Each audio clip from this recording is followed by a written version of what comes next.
It's the Underdogs back with you for another week, and it's a special Breeders' Cup episode of our show. I'm Jordan Brenner, joined as always by Peter Keating. And Peter, we got a special guest this week. We have a very special guest. We are so pleased to have Jerry Bailey, Hall of Fame jockey, join us to talk about the Breeders' Cup Classic that's coming up this weekend on Saturday. Jerry Bailey won almost 6,000 races as a jockey, including each leg of the Triple Crown, including probably the greatest underdog upset, astounding long shot victory of all time, the 1993 Breeders' Cup Classic. It's a pleasure to talk with him.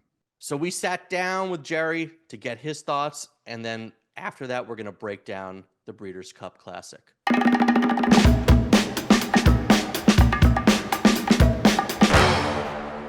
We have a special guest today as we preview the Breeders' Cup. We are honored to be joined by Hall of Fame jockey Jerry Bailey. Jerry, welcome to the show.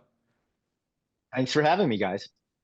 Well, it's truly our pleasure. And Jerry, we'll get into a preview of the Breeders' Cup in a little bit, but first we've got to start. This is a show about upsets. This is a show about underdogs. And if our listeners don't know, you authored one of the great upsets in the history of horse racing back at the 1993 Breeders' Cup when you rode Arkong with 133-1 odds to victory. Jerry, take us back to 1993 and tell the story of how that all came together. Yeah, sure. So typically in these big events, jockeys have their mounts secured weeks, if not months in advance. And 10 days before the Breeders' Cup, I had no mount in the Breeders' Cup Classic, the biggest race of the Breeders' Cup.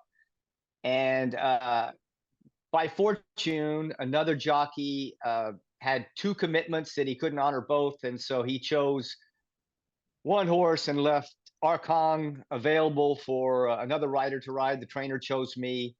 And he was a long shot. I mean, he, even going into the race, he had never run on dirt before. He was a European horse and was somewhat successful, but always on grass, because that's where they run in Europe, on the grass. And so when he came over here, he was unproven on dirt. His form wasn't all that great recently. And these Breeders' Cup races can have upsets because they're a lot like football. On any given Sunday, any team can beat another team if they're on, because they're all pretty good or they wouldn't be in those type of games, or in this case, races. But his recent form wasn't very good. But he actually took to the dirt very, very well, obviously, because he won. And he ran to some of his prior races. And look, I got on the track and I looked at the tote board and it said 99-1, because even though he was 130-1, it only goes to 99-1. So I was just of the mind that I'm going to take this horse back in the pack, because European horses usually finish well.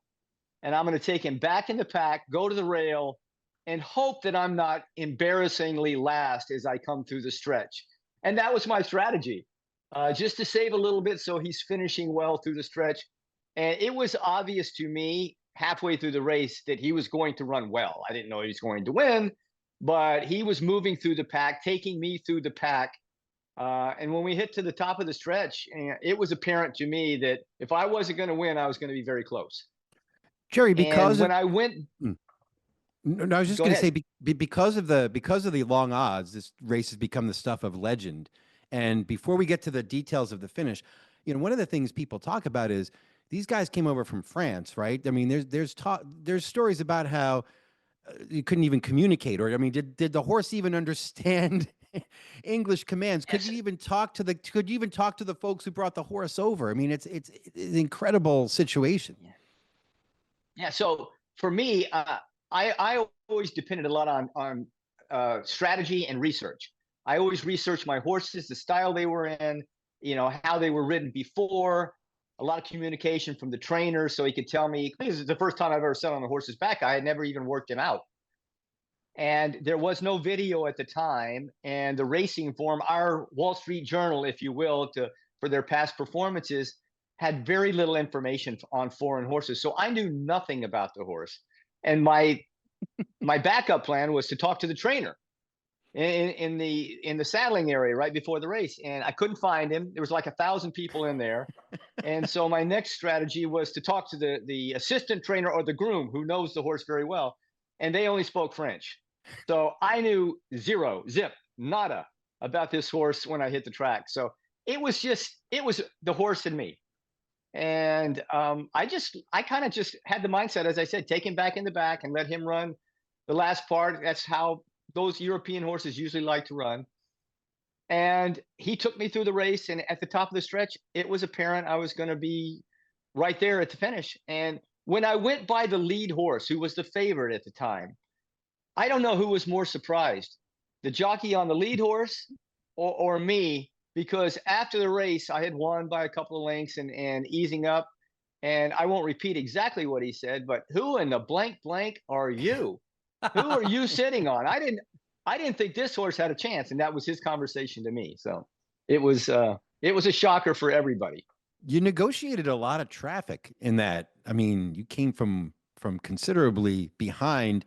Could you feel it in the horse? Did you feel the horse surge? I mean, I don't know if this is a silly question or a deep question, but you get a sense from the horse that the horse knows the horse has a chance all of a sudden in a race?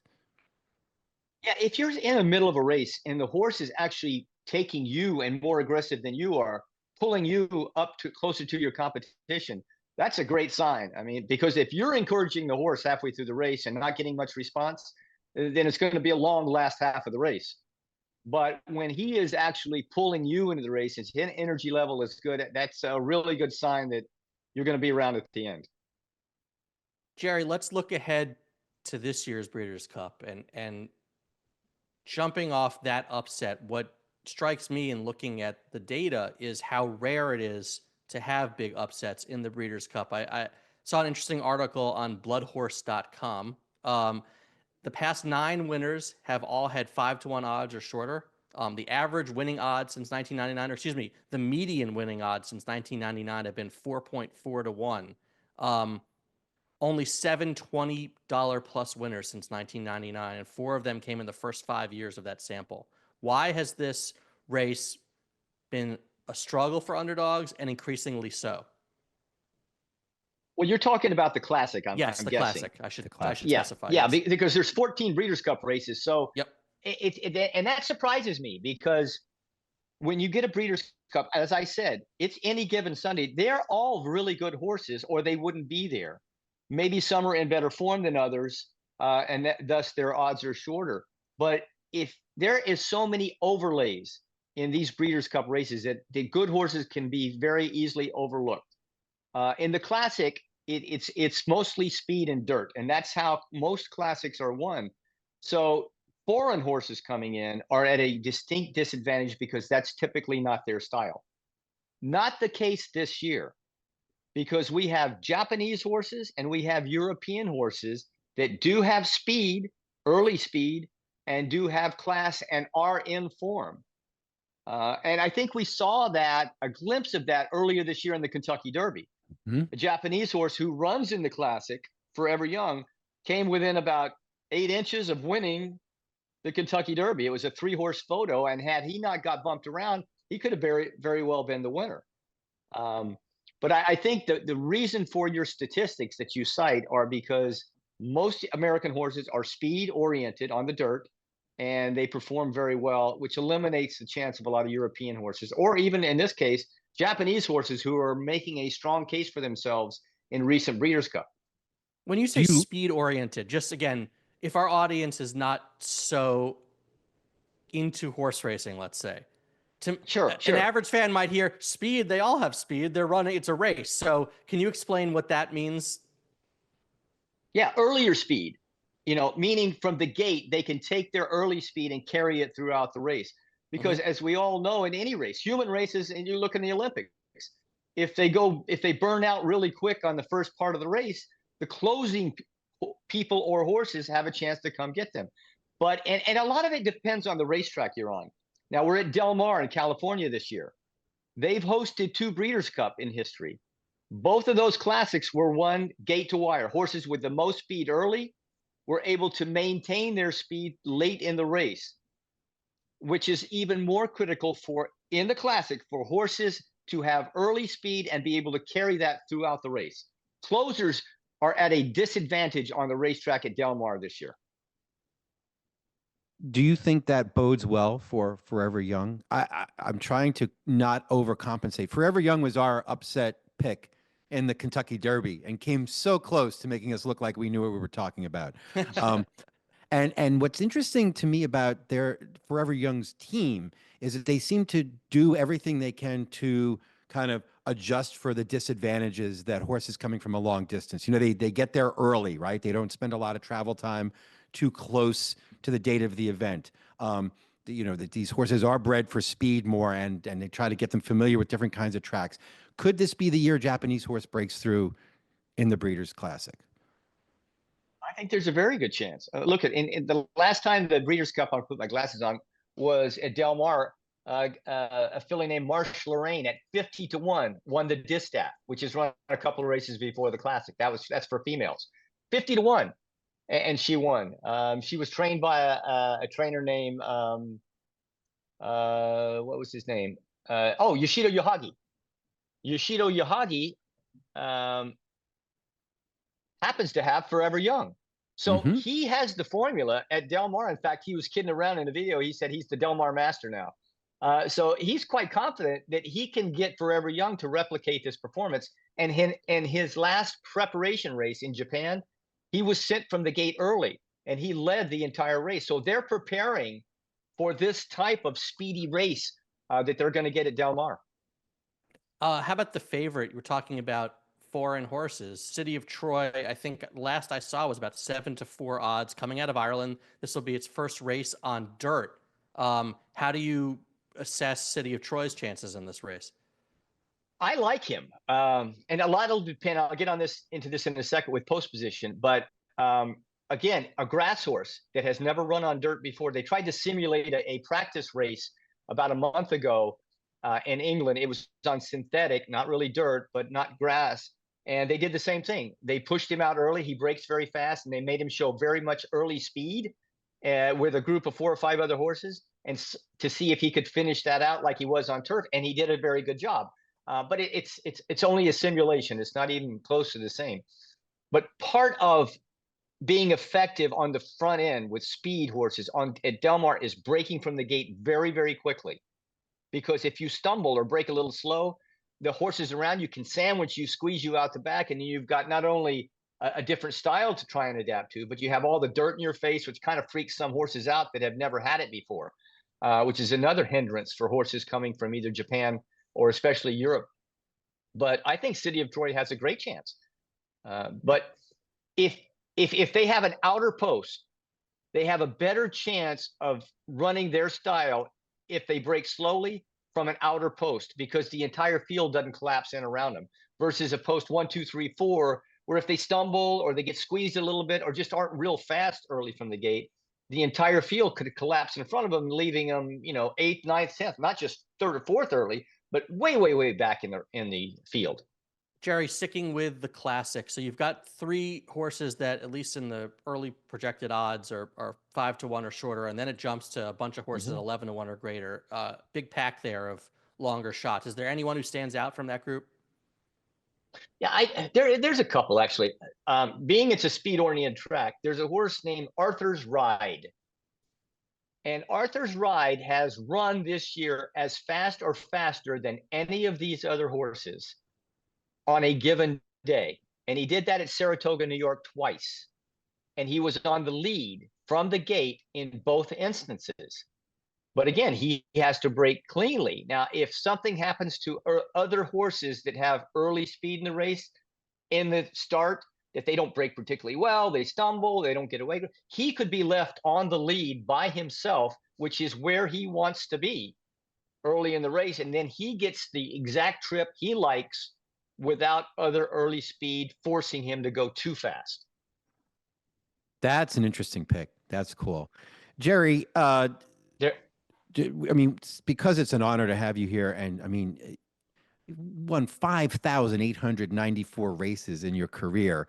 I'm wondering, just something other to talk about other than the Classic for one moment. Is there one horse that stands out? I mean, your Breeders' Cup Classic win with Cigar. That's probably my favorite race that I've ever seen or watched you run. You rode Cigar to 16 straight wins. That's astonishing, right? Is that the horse that stands out maybe as your most beloved partner in this long storied career you had? Yeah, I think you'd be right. Even though the Kentucky Derby is the most important races for a jockey to win, and I was fortunate enough to win a couple, those aren't my favorite horses. Cigar is my favorite, and for a couple of reasons. Horses have personalities just like people. Some can be really good and be jerks and want to bite you or kick you when you're around them, or just completely unmanageable. Cigar was a cool horse. My son, when I was running, was 3 or 4 years old, and I could take him out to the stables, and Cigar, not on race day, mind you, but on just off days, would nuzzle up to him and was so cool and was like a family pet. And so I think I loved it. He loved cameras. He loved to be in the spotlight. So I think that in of itself made him more special to me. And the fact that he carried his brilliance over a couple of years and 17 races, made it a lot more special. Because what people may not know is, in a calendar year, riding 1,000 races, I might ride 700 different horses. So we don't stick with the same horse necessarily all the time. If a better option comes along in a big race, a top jockey will choose that other option and get off a horse maybe he's 1, 2, or 3 on. But Cigar was so good and so consistent that he was my best option every time for those 2 years. Well, it sounds a little bit like working with Peter. You know, he gets a little nippy. I was just going to say, the minute Jordan gets a better option, he's going to ride to 700 episodes with somebody else. But I feed him a carrot and he's fine. Yeah, So he settles down. So, and I like the cameras, and I'm a cool personality. So there you go. Well, this was really cool. Speaking of cool personalities, to have you on the show, Jerry. Really, again, an honor for both of us. One of the true legends in your sport. So thank you for this time. Appreciate it, guys. Hope it's the first of many times we get to talk. Thank you very much. Always available. Thanks. Well, that was great. We were so happy to have Jerry join us. I certainly feel like I know a lot more after talking to him. And I want to get back to something I mentioned in that interview, which is that traditionally, Peter, the Breeders' Cup Classic has not been a race for underdogs. As I mentioned, the past 9 winners have all had odds of 5-1 or less. The median winning odds since 1999 were 4.4-1. So that's, for the Underdogs podcast, not what we like to see, Peter. Well, look, Jordan, there's a reason for that. This is a championship style race, right? It happens at the very end of the racing season. It's a very lucrative purse. This means you can plan all year, if you're a trainer or a jockey, to have your horse enter the Breeders' Cup Classic, right? There's no, I rode in the Kentucky Derby, the Preakness is in 2 weeks. I can't ride in the second leg of the Triple Crown, or I rode in the first one, didn't do well in the second one, so we're going to skip Belmont. All of this load management that goes on of horses. You can rest up. In fact, the key horses and in their training groups prepare for this race, often by taking a lot of time off. So this is kind of a pre-planned championship contest. And that's why all the good horses of the year and the past couple of years all gather together. And it's not something where you're going to have a breakout surprise winner. You're going to have one of these well-known, really good horses tend to win these races. Look, I don't think we needed to load manage for this special episode of the podcast this week. Like, we still were able to do our regular show and the Breeders' Cup. So I don't know. I don't know that that's necessary, but Well, think about it this way. I mean, that means we were in the lead, right? We set the pace, right? We didn't have to come from behind, right? Right. This is what happens in the Breeders' Cup. A couple of things. One is the horses that get out in front and have tactical speed and don't have to work their way out of getting hemmed in by traffic. Those are the horses that win the Breeders' Cup Classic. The last 12 winners, 6 led after the opening quarter mile. None was more than 3.5 lengths back. The last 12, all of them were second or better coming down the early part of the stretch. This is not a race where you rally from way back. It's also not a race where, if you're not in good form to start off with, you're not going to have any chance. So, like, horses that have won recently and have won big stakes, those are the horses that tend to win. Again, since 2004, there's only been 3 horses at 10 or 1 or longer odds what they call $20 bets to Yep. win. I'll tell you, So I was just gonna, one other thing we found when we looked at all this, which you might find interesting, 12 of the last 25 horses who won trained in New York, even when the races were in California. Right, this year it's going to be on dirt in Del Mar in California, but Mhm. there's something about training maybe in Saratoga, maybe just in New York in general, that seems to collect the best chances of winning. right. So the odds are still such that City of Troy and Fierceness remain the top two favorites. Fierceness's odds have come down actually, almost even with Troy. The latest I saw was City of Troy at 2.5 to 1 or 5 to 2, and Fierceness at 3 to 1. So Peter, if you're not going to go with one of those two, let's call them co-favorites. Who are you? Who are you angling maybe from the Well, longer look, shot bucket? I liked Forever Young in the Kentucky Derby. He's from Hmm. Japan. He won his 3 races in Japan. Then he went to the UAE and won the Derby there. And he lost by a head in the Kentucky Derby. And he's one of these horses who has rested and prepared for this. His trainer, you may remember the legendary Yoshido Yahagi. He's the guy who wears the big broad-rimmed hats when you see him at the Derby, often in wild colors. He had this horse take 5 months off and train in Saratoga, right? Both two good signs. And then he came back and won in dirt on Japan. So he's kind of primed to be the first Japanese horse to win this. Something else, though, Arthur's Ride, who's probably 12 to 1, right? Which is probably as long as you can go in betting a favorite heavy race like this.